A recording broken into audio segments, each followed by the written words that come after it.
Saulo, naturalmente, cuidou que era o próprio Cristo o autor da carinhosa advertência e, fundamente impressionado, demandou à Igreja do caminho, informando a Simão Pedro que ocorrera. Entretanto, acabou dizendo ao generoso apóstolo que o ouvia admirado: não devo ocultar que tencionava agitar a opinião religiosa da cidade, defender a causa do Mestre, restabelecer a verdade em sua feição integral.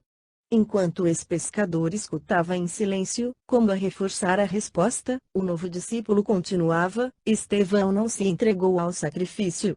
Sinto que nos falta aqui uma coragem igual à do mártir, sucumbido às pedradas da minha ignorância. Não, Saulo, replicou Pedro com firmeza, não seria razoável pensar assim. Tenho maior experiência da vida, embora não tenha cabedais de inteligência semelhantes aos teus. Está escrito que o discípulo não poderá ser maior que o mestre. Aqui mesmo, em Jerusalém, vimos Judas cair numa cilada igual a esta. Nos dias angustiosos do Calvário, em que o Senhor provou a excelência e a divindade do seu amor, nós, o amargo testemunho da exígua fé, condenamos o infortunado companheiro. Alguns irmãos nossos mantêm, até o presente, a opinião dos primeiros dias, mas, em contato com a realidade do mundo, cheguei à conclusão de que Judas foi mais infeliz que perverso. Ele não acreditava na validade das obras sem dinheiro, não aceitava outro poder que não fosse o dos príncipes do mundo. Estava sempre inquieto pelo triunfo imediato das ideias do Cristo. Muitas vezes, vimos-lo altercar, impaciente, pela construção do reino de Jesus, adstrito aos princípios políticos do mundo. O mestre sorria e fingia não entender as insinuações, como quem estava senhor do seu divino programa. Judas, antes do apostolado, era negociante. Estava habituado a vender a mercadoria e receber o pagamento imediato. Julgo, nas meditações de agora, que ele não pôde compreender o Evangelho de outra forma, ignorando que Deus é um credor cheio de misericórdia, que espera generosamente a todos nós, que não passamos de míseros devedores. Talvez amasse profundamente o Messias, contudo, a inquietação fê-lo perder na oportunidade sagrada. Tão só pelo desejo de apressar a vitória, engendrou a tragédia da cruz, com a sua falta de vigilância. Saulo ouvia assombrado aquelas considerações justas e o bondoso apóstolo continuava: Deus é a providência de todos. Ninguém está esquecido. Para que a juízes melhor da situação, admitamos que fosses mais feliz que Judas. Figuremos tua vitória pessoal no feito. Concedamos que pudesses atrair para o mestre toda a cidade. E depois? Deverias e poderias responder por todos os que aderissem ao teu esforço. A verdade é que poderias atrair, nunca, porém, converter. Como não te fosse possível atender a todos, em particular, acabarias execrado pela mesma forma. Se Jesus, que tudo pode neste mundo sob a égide do Pai, espera com paciência a conversão do mundo, por que não poderemos esperar, de nossa parte? A melhor posição da vida é a do equilíbrio. Não é justo desejar fazer nem menos, nem mais do que nos compete, mesmo porque o Mestre sentenciou que a cada dia bastam os seus trabalhos. O convertido de Damasco estava surpreso a mais não poder. Simão apresentava argumentos irretorquíveis. Sua inspiração assombrava-o. À vista do que ocorreu, prosseguiu o ex-pescador serenamente: importa que te vás logo que caia a noite. A luta iniciada na sinagoga dos Cilícios é muito mais importante que os atritos de Damasco. É possível que amanhã procurem encarcerar-te. Além disso, a advertência recebida no templo não é de molde a procrastinarmos providências indispensáveis. Saulo concordou de boamente com o alvitre. Poucas vezes na vida escutara observações tão sensatas. Pretendes voltar à Cilícia? Disse Pedro com inflexão paternal. Já não tenho mais aonde ir, respondeu com resignado sorriso. Pois bem, partirás para Cesareia. Temos ali amigos sinceros que te poderão auxiliar. O programa de Simão Pedro foi rigorosamente cumprido. À noite, quando Jerusalém se envolvia em grande silêncio, um cavaleiro humilde transpunha as portas da cidade, na direção dos caminhos que conduziam ao grande porto palestinense.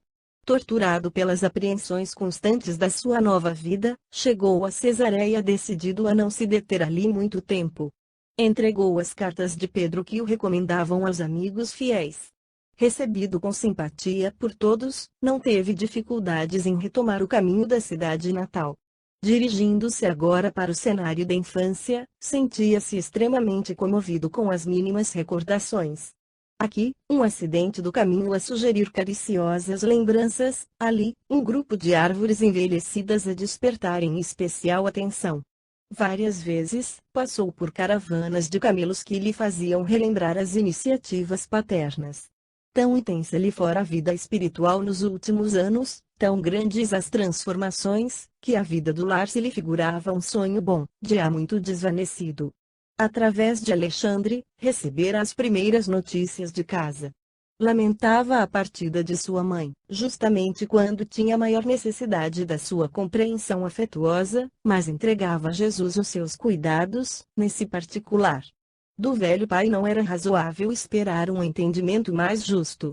Espírito formalista, radicado ao farisaísmo de maneira integral, certo não aprovaria sua conduta. Atingiu as primeiras ruas de Tarso, de alma opressa.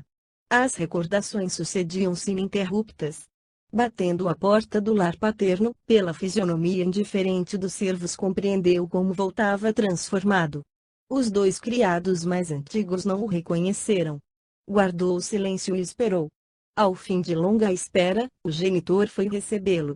O velho Isaque, amparando-se ao cajado, nas adiantadas expressões de um reumatismo pertinaz, não dissimulou um gesto largo de espanto.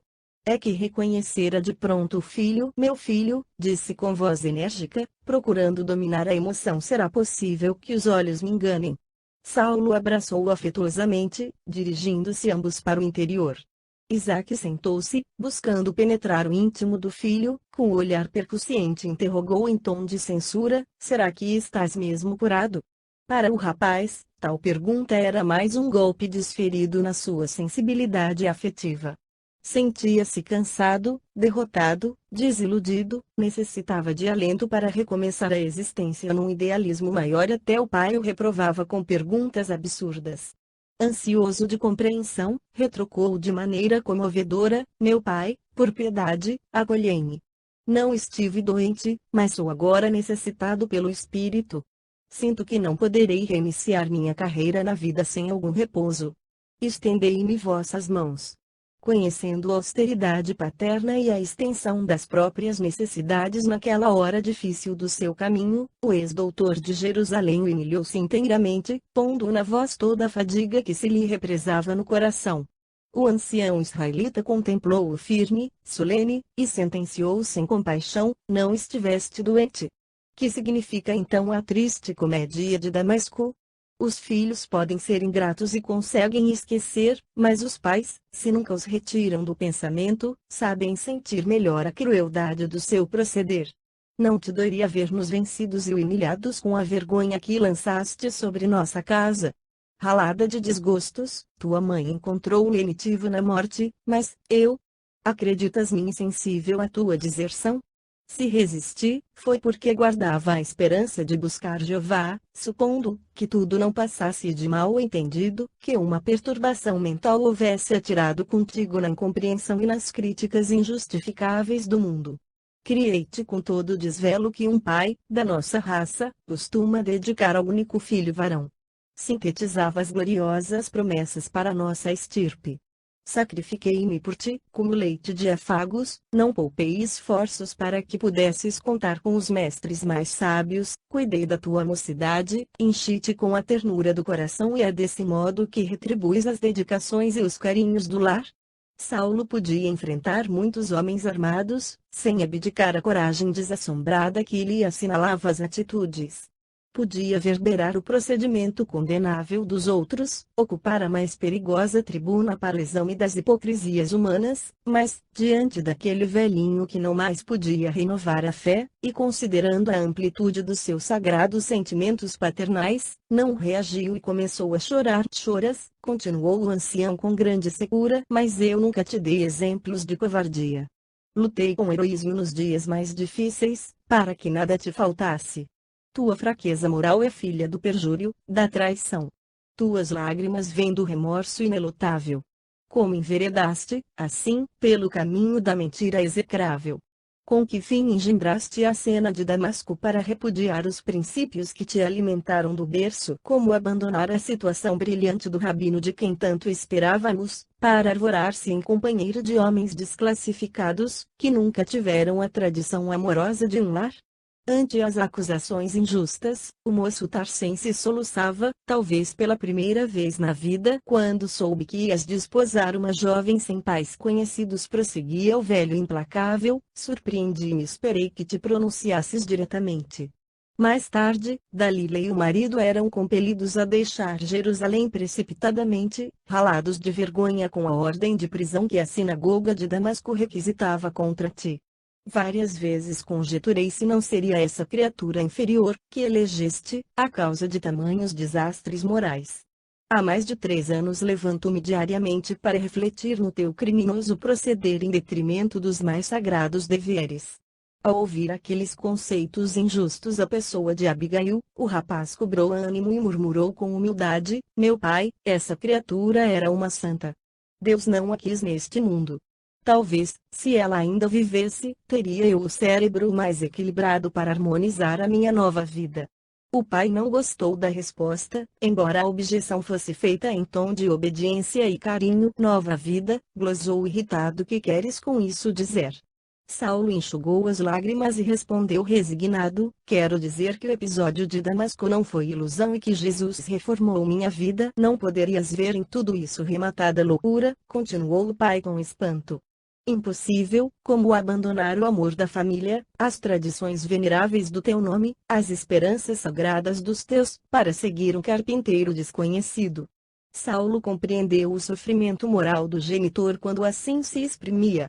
Teve ímpetos de atirar-se-lhe nos braços amorosos, falar-lhe do Cristo, proporcionar-lhe entendimento real da situação. Mas, prevendo simultaneamente a dificuldade de se fazer compreendido, observava-o resignado, enquanto ele prosseguia de olhos úmidos, revelando a mágoa e a cólera que o dominavam. Como pode ser isso? Se a doutrina malfadada do carpinteiro de Nazaré impõe criminosa indiferença pelos laços mais santos da vida, como negar-lhe nocividade e bastardia? Será justo preferir um aventureiro, que morreu entre malfeitores, ao pai digno e trabalhador que envelheceu no serviço honesto de Deus. Mas, pai, dizia o moço em voz súplice, o Cristo é o Salvador prometido. Isaque pareceu agravar a própria fúria. Blasfemas, gritou, não temes insultar a providência divina. As esperanças de Israel não poderiam repousar numa fronte que se esvaiu no sangue do castigo, entre ladrões. Estás louco. Exijo a reconsideração de tuas atitudes. Enquanto fazia uma pausa, o convertido objetou: é certo que meu passado está cheio de culpas quando não hesitei em perseguir as expressões da verdade, mas, de 3 anos a esta parte, não me recordo de ato algum que necessite reconsideração. O ancião pareceu atingir o auge da cólera e exclamou áspero: sinto que as palavras generosas não quadram a tua razão perturbada. Vejo que tenho esperado em vão, para não morrer odiando alguém. Infelizmente, sou obrigado a reconhecer nas tuas atuais decisões um louco, ou um criminoso vulgar. Portanto, para que nossas atitudes se definam, peço-te que escolhas em definitivo, entre mim e o desprezível carpinteiro. A voz paternal, ao enunciar semelhante intimativa, era abafada, vacilante, evidenciando profundo sofrimento. Saulo compreendeu e, em vão, procurava um argumento conciliador. A incompreensão do pai angustiava-o. Nunca refletiu tanto e tão intensamente no ensino de Jesus sobre os laços de família. Sentia-se estreitamente ligado ao generoso velhinho, queria ampará-lo na sua rigidez intelectual, abrandar-lhe a feição tirânica, mas compreendia as barreiras que se antepunham aos seus desejos sinceros. Sabia com que severidade fora formado o seu próprio caráter. Prejulgando a inutilidade dos apelos afetivos, murmurou entre humilde e ansioso: meu pai, ambos precisamos de Jesus. O velho, inflexível, endereçou-lhe um olhar austero e retrucou com aspereza: tua escolha está feita. Nada tens a fazer nesta casa. O velhinho estava trêmulo. Via-se-lhe o esforço espiritual para tomar aquela decisão. Criado nas concepções intransigentes da lei de Moisés, Isaque sofria como pai, entretanto, expulsava o filho depositário de tantas esperanças, como se cumprisse um dever.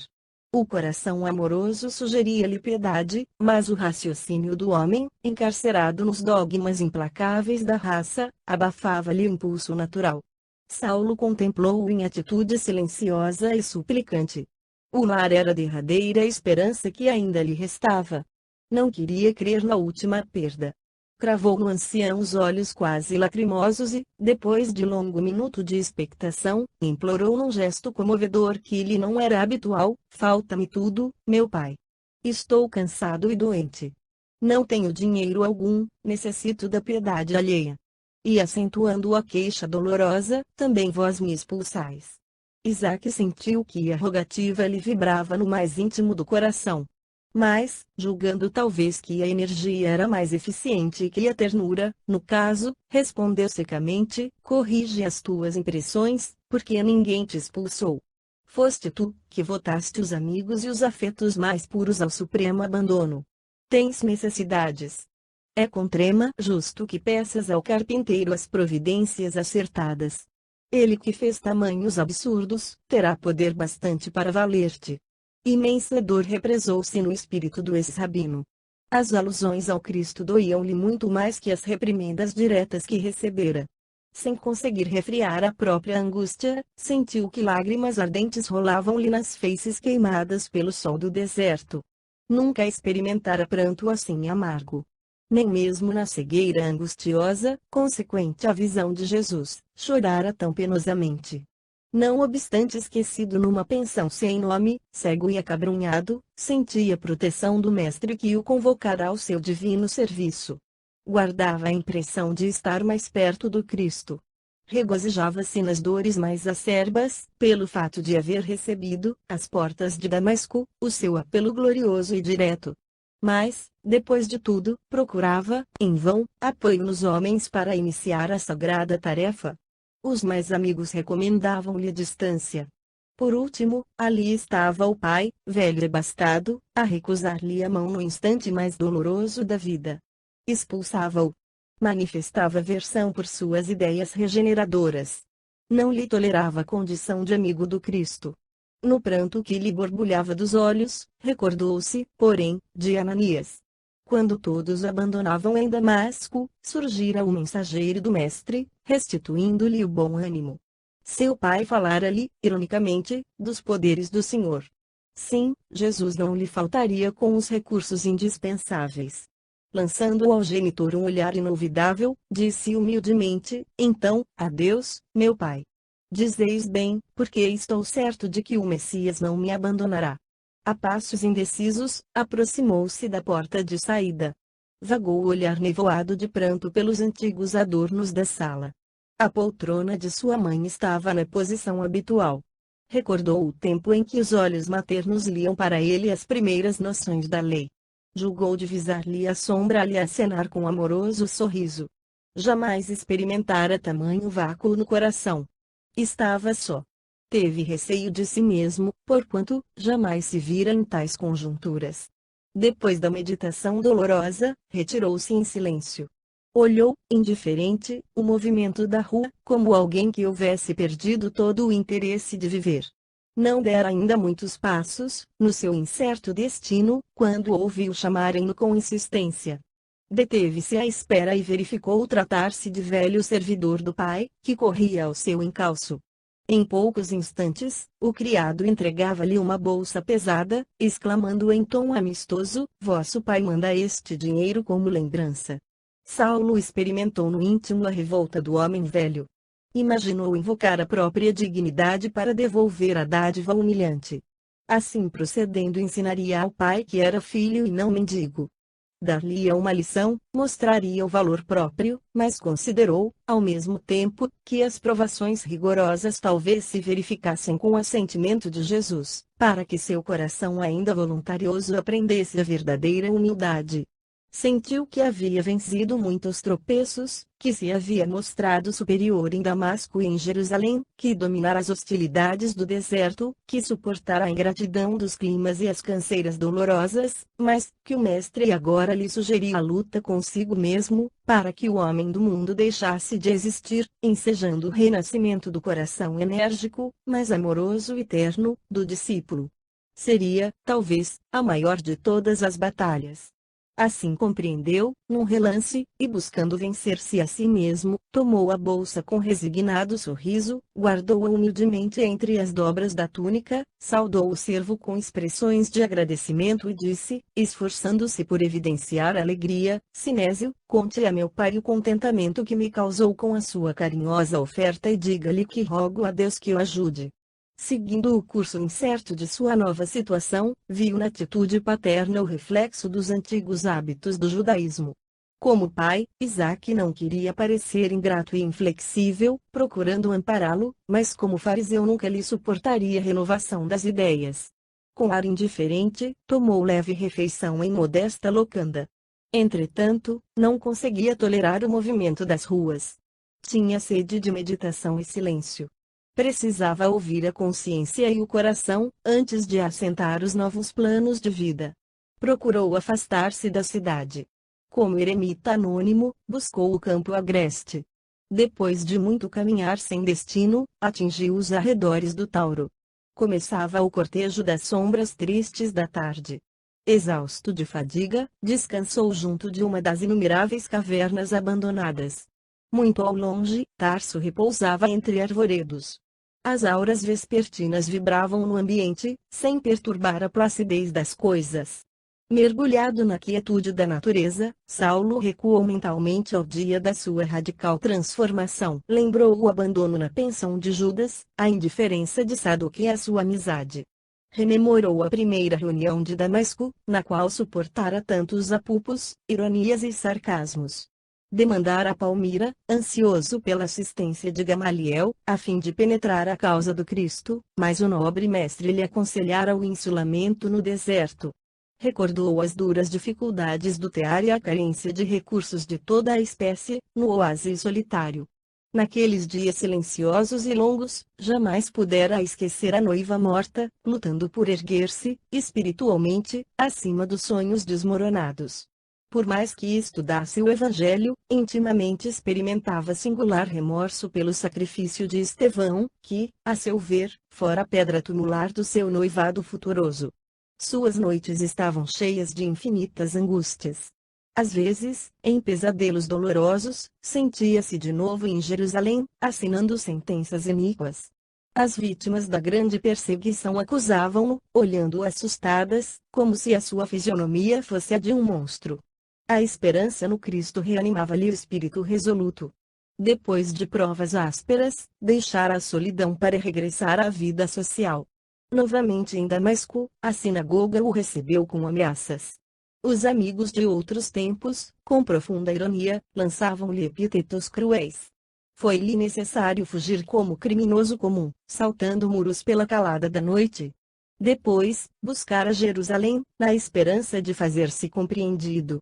Contudo, Alexandre, em cujo espírito culto pretendia encontrar melhor entendimento, recebera-o como visionário e mentiroso. Extremamente fatigado, batera a porta da igreja do caminho, mas fora obrigado a recolher-se a uma reles hospedaria, por força das suspeitas justas dos apóstolos da Galileia. Doente e abatido, fora levado à presença de Simão Pedro, que lhe ministrara lições de alta prudência e excessiva bondade, mas, a exemplo de Gamaliel, aconselhara-lhe prévio recolhimento, discrição, aprendizado em suma. Embalde procurava um meio de harmonizar as circunstâncias, de maneira a cooperar na obra do Evangelho, e todas as portas pareciam fechadas ao seu esforço. Afinal, dirigira-se a Tarso, ansioso do amparo familiar para reiniciar a vida. A atitude paterna só lhe agravara as desilusões. Repelindo, o genitor lançava-o num abismo. Agora começava a compreender que, reencetar a existência, não era volver à atividade do ninho antigo, mas principiar, do fundo da alma, o esforço interior, alijar o passado nos mínimos resquícios, ser outro homem enfim. Compreendia a nova situação, mas não podia impedir as lágrimas que lhe afloravam copiosas. Quando deu o acordo de si, a noite havia fechado de todo. O céu oriental resplandecia de estrelas. Ventos suaves sopravam de longe, refrescando-lhe a fronte acandecida.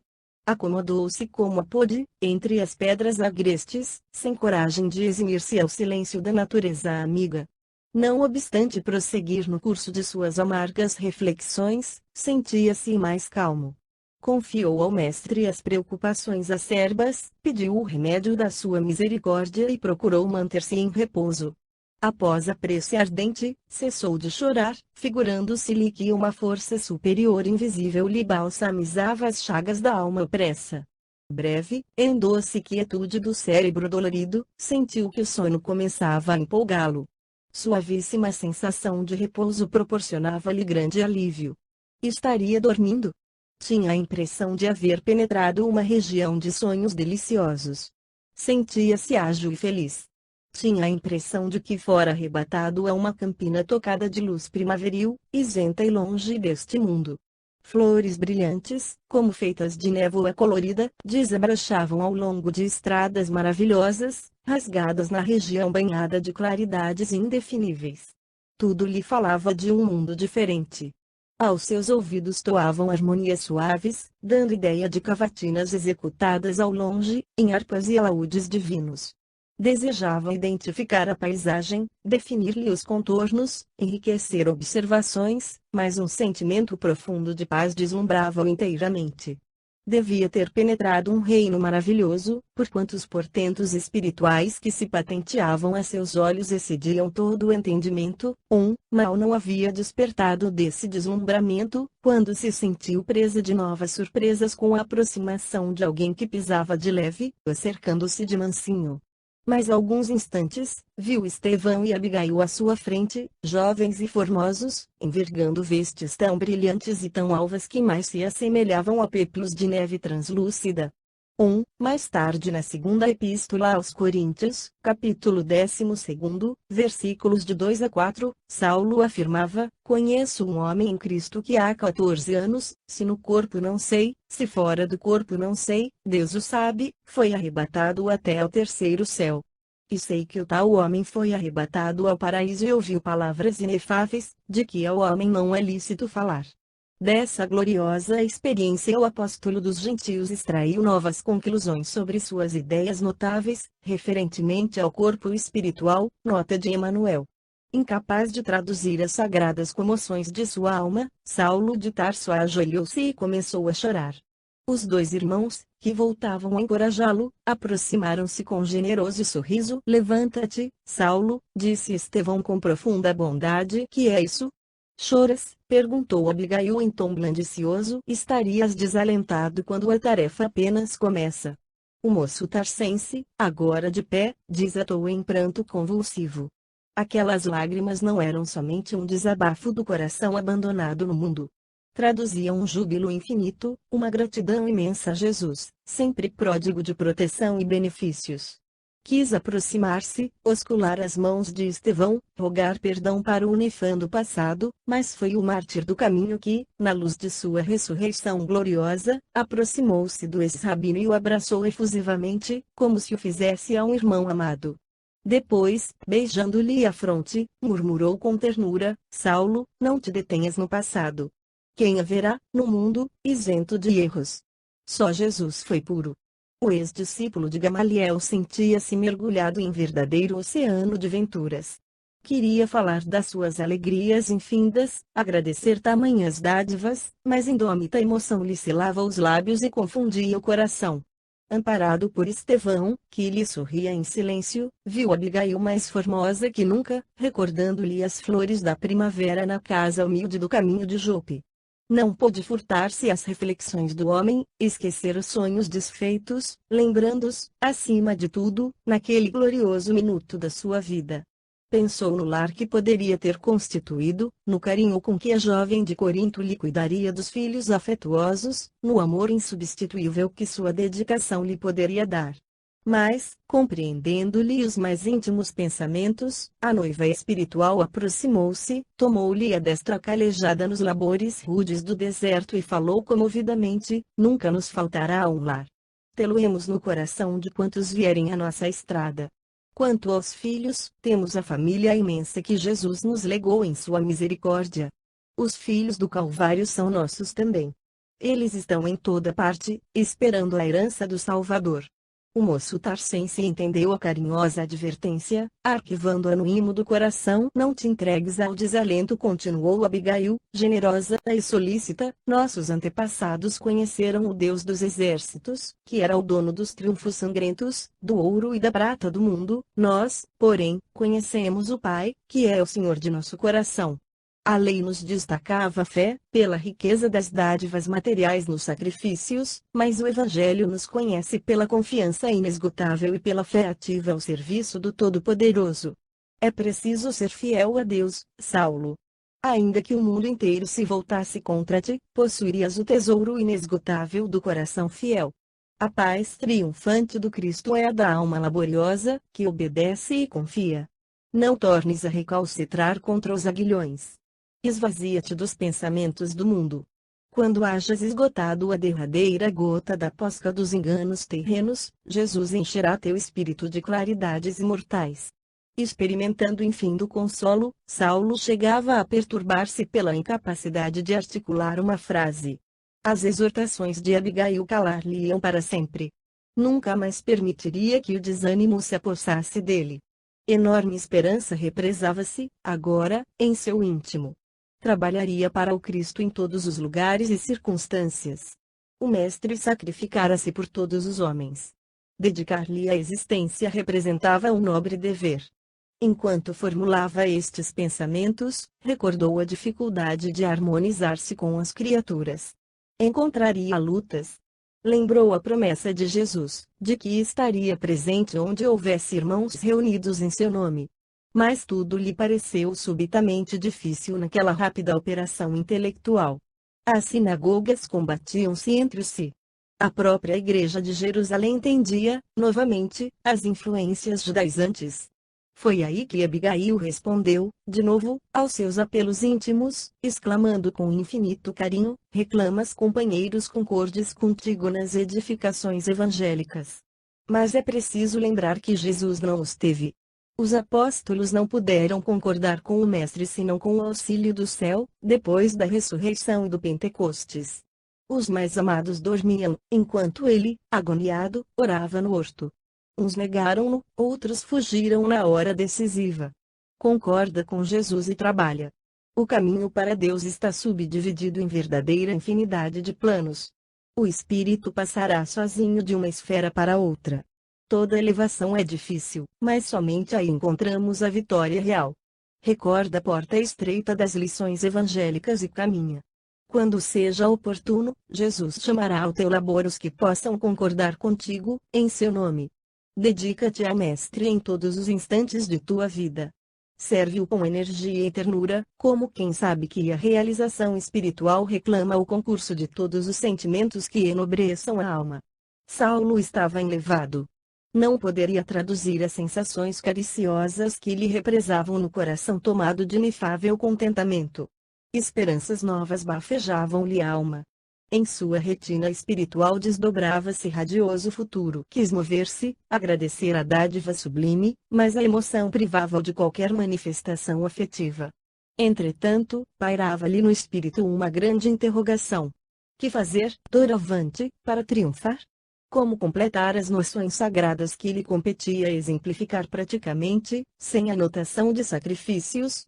Deixando perceber que lhe ouvia as mais secretas interpelações, Abigail adiantou-se, sempre carinhosa: Saulo, para a certeza da vitória no escabroso caminho, lembra-te de que é preciso dar. Jesus deu ao mundo quanto possuía e, acima de tudo, deu-nos a compreensão intuitiva das nossas fraquezas, para tolerarmos as misérias humanas.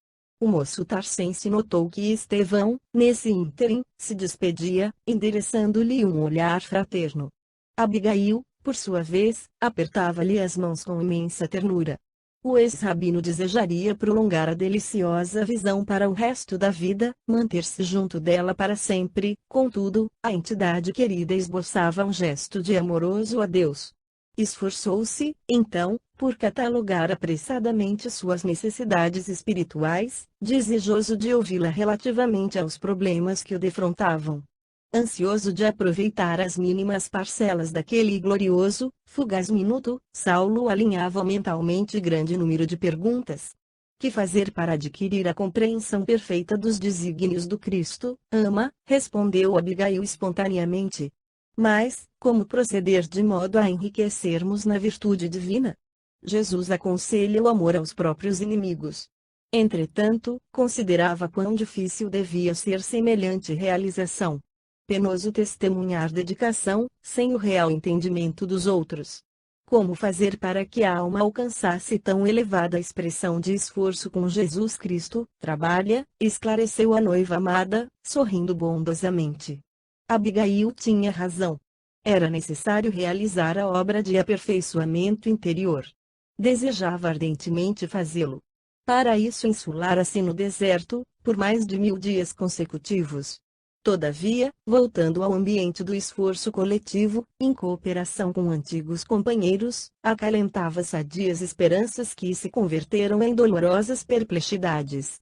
Que providências adotar contra o desânimo destruidor? Espera, disse ela ainda, num gesto de terna solicitude, como quem desejava esclarecer que a alma deve estar pronta a atender ao programa divino, em qualquer circunstância, extreme de caprichos pessoais. Ouvindo-a, Saulo considerou que a esperança fora sempre a companheira dos seus dias mais ásperos. Saberia guardar o porvir com as bênçãos do Altíssimo. Confiaria na sua misericórdia. Não desdenharia as oportunidades do serviço redentor. Mas os homens? Em toda parte medrava confusão nos espíritos. Reconhecia que, de fato, a concordância geral em torno dos ensinamentos do Mestre Divino representava uma das realizações mais difíceis, no desdobramento do Evangelho, mas, além disso, as criaturas pareciam igualmente desinteressadas da verdade e da luz. Os israelitas agarravam-se à lei de Moisés, intensificando o regime das hipocrisias farisaicas, os seguidores do caminho aproximavam-se novamente das sinagogas, fugiam dos gentios, submetiam-se, rigorosamente, aos processos da circuncisão. Onde a liberdade do Cristo? Onde as vastas esperanças que o seu amor trouxera à humanidade inteira, sem exclusão dos filhos de outras raças? Concordavam em que se fazia indispensável amar, trabalhar, esperar, entretanto, como agir no âmbito de forças tão heterogêneas. Como conciliar as grandiosas lições do Evangelho com a indiferença dos homens. Abigail apertou-lhe as mãos com mais ternura, a indicar as despedidas, e acentuou docemente: perdoa. Em seguida, seu vulto luminoso pareceu diluir-se como se fosse feito de fragmentos de aurora. Empolgado pela maravilhosa revelação, Saulo viu-se só, sem saber como coordenar as expressões do próprio deslumbramento. Na região, que se coroava de claridades infinitas, sentiam-se vibrações de misteriosa beleza. Aos seus ouvidos continuavam chegando ecos longínquos de sublimes harmonias siderais, que pareciam traduzir mensagens de amor, oriundas de sóis distantes. Ajoelhou-se e orou. Agradeceu ao Senhor a maravilha das suas bênçãos. Daí a instantes, como se energias imponderáveis o reconduzissem ao ambiente da terra, sentiu-se no leito rústico, improvisado entre as pedras. Incapaz de esclarecer o prodigioso fenômeno, Saulo de Tarso contemplou os céus, embevecido. O infinito azul do firmamento não era um abismo em cujo fundo brilhavam estrelas. A seus olhos, o espaço adquiria nova significação, devia estar cheio de expressões de vida, que ao homem comum não era dado compreender. Haveria corpos celestes, como os havia terrestres. A criatura não estava abandonada, em particular, pelos poderes supremos da criação. A bondade de Deus excedia toda a inteligência humana. Os que se haviam libertado da carne voltavam do plano espiritual por confortar os que permaneciam à distância. Para Estevão, ele fora verdugo cruel; para Abigail, noivo ingrato. Entretanto, permitia o Senhor que ambos regressassem à paisagem caliginosa do mundo, reanimando-lhe o coração. A existência planetária alcançava novo sentido nas suas elucubrações profundas. Ninguém estaria abandonado, os homens mais miseráveis teriam no céu quem os acompanhasse com desvelada dedicação. Por mais duras que fossem as experiências humanas, a vida, agora, assumia nova feição de harmonia e beleza eternas. A natureza estava calma. O luar esplendia no alto em vibrações de encanto indefinível. De quando em quando, o vento sussurrava de leve, espalhando mensagens misteriosas. Lufadas cariciosas acalmavam a fronte do pensador, que se embevecia na recordação imediata de suas maravilhosas visões do mundo invisível. Experimentando uma paz até então desconhecida, acreditou que renascia naquele momento para uma existência muito diversa.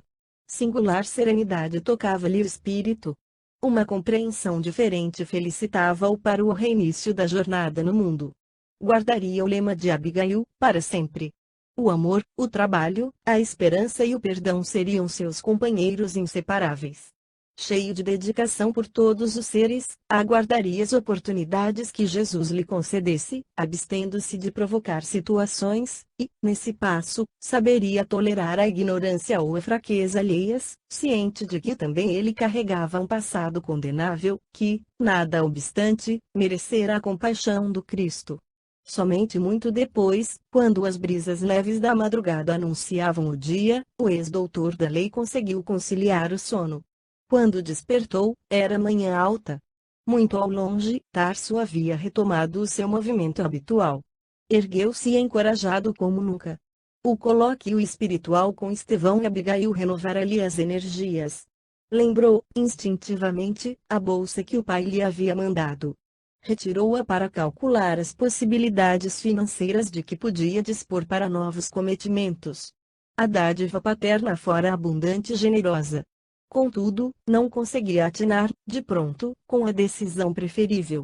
Depois de muito refletir, decidiu adquirir um tear. Seria o recomeço da luta.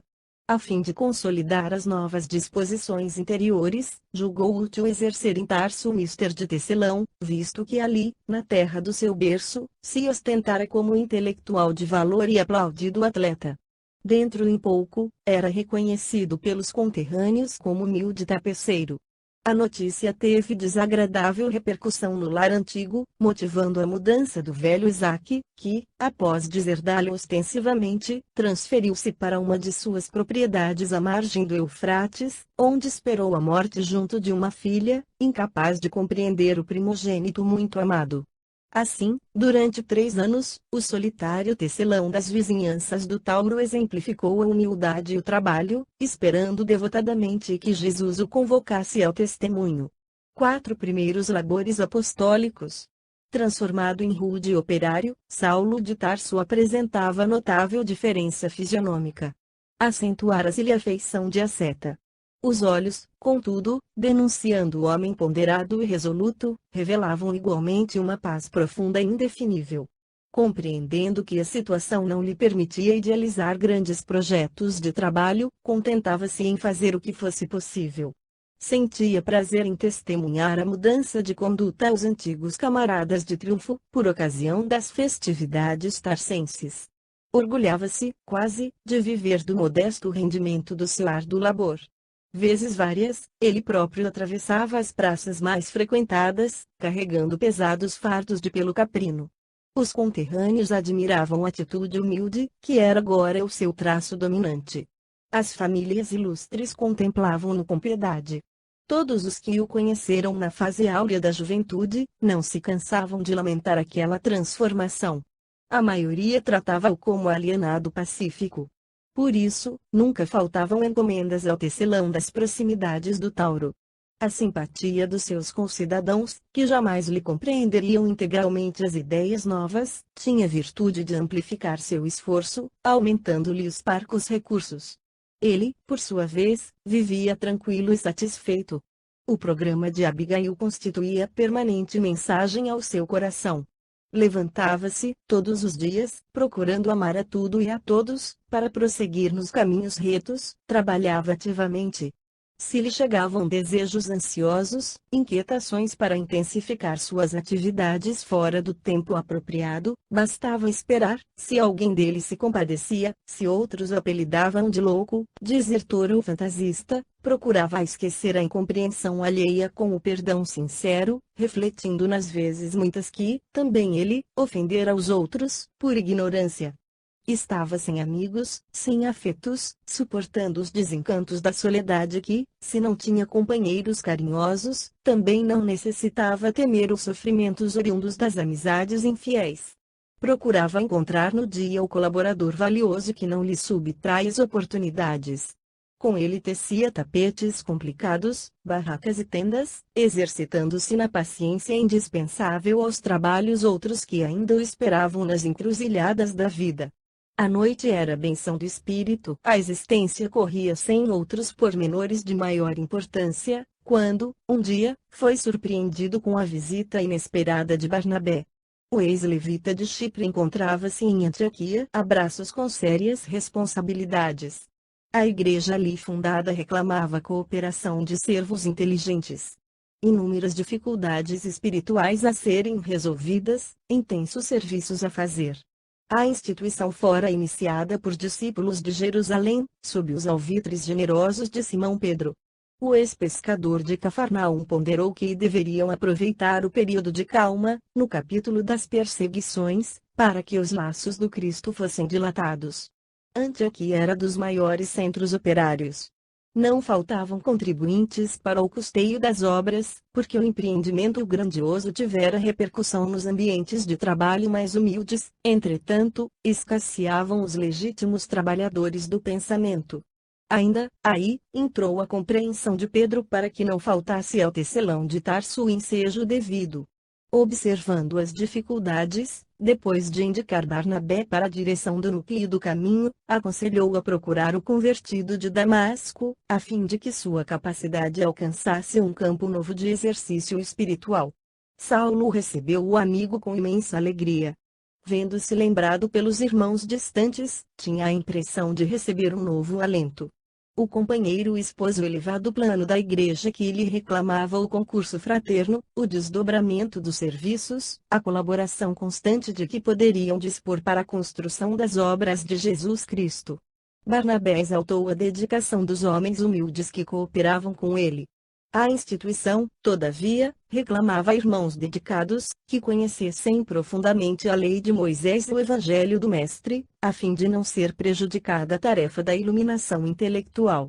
O ex-rabino edificou-se com a narração do outro e não teve dúvidas em atender ao apelo. Apenas apresentava uma condição, qual a de prosseguir no seu ofício, de maneira a não ser pesado aos seus confrades de Antioquia. Inútil qualquer objeção de Barnabé, nesse sentido.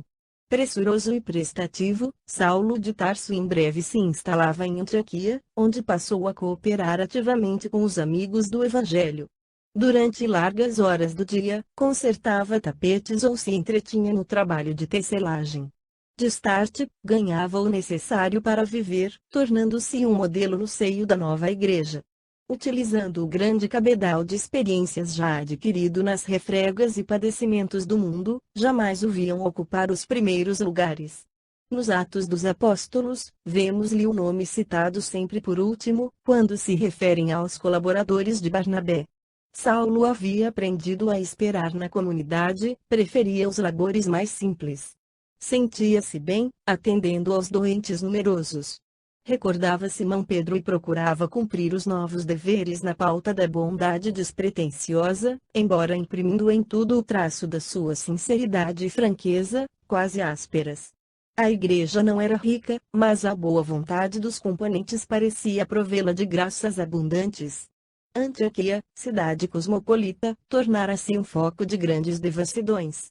Na sua paisagem enfeitada de mármores preciosos, que deixavam entrever a opulência dos habitantes, proliferava toda a espécie de abusos.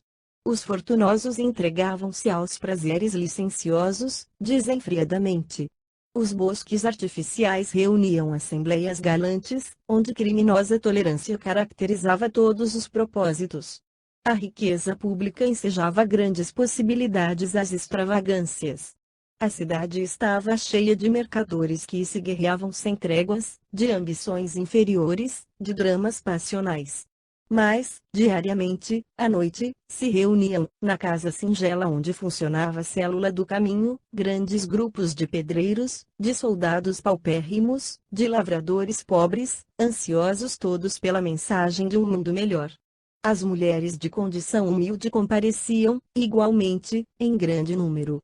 A maioria dos frequentadores interessavam-se por conselhos e consolações, remédios para as chagas do corpo e do espírito. Geralmente, eram Barnabé e Manaém os pregadores mais destacados, ministrando o evangelho às assembleias heterogêneas. Saulo de Tarso limitava-se a cooperar. Ele mesmo notara que Jesus, por certo, recomendara absoluto recomeço em suas experiências. Certa feita, fez o possível por conduzir as pregações gerais, mas nada conseguiu. A palavra, tão fácil noutros tempos, parecia retrair-se-lhe na garganta. Compreendeu que era justo padecer as torturas do reinício, em virtude da oportunidade que não soubera valorizar. Não obstante as barreiras que se antepunham às suas atividades, jamais se deixou avassalar pelo desânimo. Se ocupava a tribuna, tinha extrema dificuldade na interpretação das ideias mais simples. Por vezes, chegava a corar de vergonha ante o público que lhe aguardava as conclusões com ardente interesse, dada a fama de pregador de Moisés, no Templo de Jerusalém. Além disso, o sublime acontecimento de Damasco cercava-o de nobre e justa curiosidade. O próprio Barnabé, várias vezes, surpreendera-se com a sua dialética confusa na interpretação dos evangelhos e refletia na tradição do seu passado como rabino, que não chegara a conhecer pessoalmente, e na timidez que o assomava, justo no momento de conquistar o público. Por esse motivo, foi afastado discretamente da pregação e aproveitado noutros mistérios. Saulo, porém, compreendia e não desanimava. Se não era possível regressar, de pronto, ao labor da pregação, preparar-se-ia, de novo, para isso. Nesse intuito, retinha irmãos humildes na sua tenda de trabalho, enquanto as mãos teciam com segurança, entabulava conversa sobre a missão do Cristo. À noite, promovia palestras na igreja com a cooperação de todos os presentes. Enquanto não se organizava a direção superior para o trabalho das assembleias, sentava-se com os operários e soldados que compareciam em grande número. Interessava a atenção das lavadeiras, das jovens doentes, das mães humildes. Lia, às vezes, trechos da lei e do evangelho, estabelecia comparações, provocava pareceres novos. Dentro daquelas atividades constantes, a lição do mestre parecia sempre tocada de luzes progressivas. Em breve, o ex-discípulo de Gamaliel tornava-se um amigo amado de todos. Saulo sentia-se imensamente feliz. Tinha enorme satisfação sempre que via a tenda pobre repleta de irmãos que o procuravam, tomados de simpatia. As encomendas não faltavam. Havia sempre trabalho suficiente para não se tornar pesado a ninguém. Ali conheceu Trófimo, que lhe seria companheiro fiel em muitos transes difíceis. Ali abraçou Tito, pela primeira vez, quando esse abnegado colaborador mal saía da infância.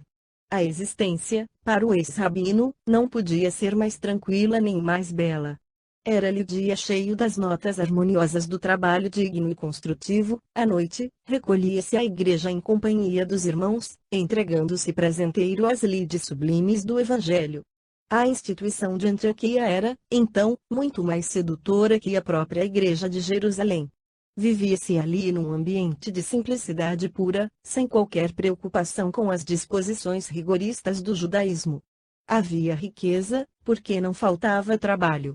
Todos amavam as obrigações diuturnas, aguardando o repouso da noite nas reuniões da igreja, qual uma bênção de Deus.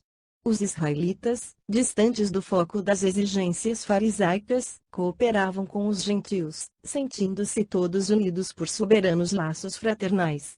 Raríssimos os que falavam na circuncisão e que, por constituírem fraca minoria, eram contidos pelo convite amoroso à fraternidade e à união.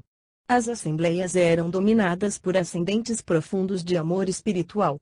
A solidariedade estabelecera-se com fundamentos divinos. As dores e os júbilos de um pertenciam a todos. A união de pensamentos em torno de um só objetivo dava ensejo a formosas manifestações de espiritualidade. Em noites determinadas, havia fenômenos de vozes diretas.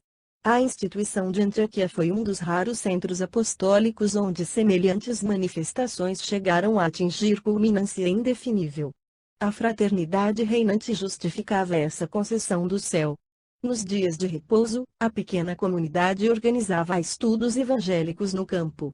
A interpretação dos ensinos de Jesus era levada a efeito em algum recanto ameno e solitário da natureza, quase sempre às margens do Orontes. Saulo encontrara em tudo isso um mundo diferente. A permanência em Antioquia era interpretada como um auxílio de Deus. A confiança recíproca, os amigos dedicados, a boa compreensão, constituem alimento sagrado da alma. Procurava valer-se da oportunidade, a fim de enriquecer o celeiro íntimo. A cidade estava repleta de paisagens morais menos dignas, mas o grupo humilde dos discípulos anônimos aumentava sempre em legítimos valores espirituais. A igreja tornou-se venerável por suas obras de caridade e pelos fenômenos de que se constituíra organismo central. Viajantes ilustres visitavam-na cheios de interesse. Os mais generosos faziam questão de lhe amparar os encargos de benemerência social. Foi aí que surgiu, certa vez, um médico muito jovem, de nome Lucas. De passagem pela cidade, aproximou-se da igreja animado por sincero desejo de aprender algo de novo. Sua atenção fixou-se, de modo especial, naquele homem de aparência quase rude, que fermentava as opiniões, antes que Barnabé empreendesse a abertura dos trabalhos.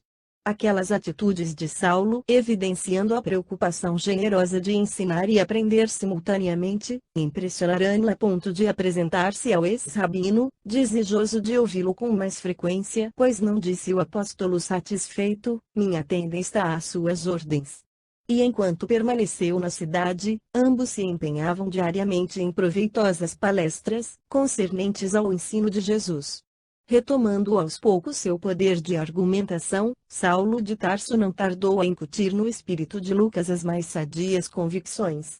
Desde a primeira entrevista, o hóspede de Antioquia não mais perdeu uma só daquelas assembleias simples e construtivas. Na véspera de partir, fez uma observação que modificaria para sempre a denominação dos discípulos do Evangelho. Barnabé havia terminado os comentários da noite, quando o médico tomou a palavra para despedir-se. Falava emocionado e, por fim, considerou acertadamente: irmãos, afastando-me de vós, levo o propósito de trabalhar pelo Mestre, empregando nisso todo o cabedal de minhas fracas forças. Não tenho dúvida alguma quanto à extensão deste movimento espiritual. Para mim, ele transformará o mundo inteiro. Entretanto, pondero a necessidade de imprimirmos a melhor expressão de unidade às suas manifestações. Quero referir-me aos títulos que nos identificam a comunidade. Não vejo na palavra caminho uma designação perfeita, que traduza o nosso esforço. Os discípulos do Cristo são chamados viajores, peregrinos, caminheiros. Mas há viandantes estiadas de todos os matizes, o mal tem, igualmente, os seus caminhos. Não seria mais justo chamarmos-nos cristãos uns aos outros? Este título nos recordará a presença do Mestre, nos dará energia em seu nome e caracterizará, de modo perfeito, as nossas atividades em concordância com os seus ensinos.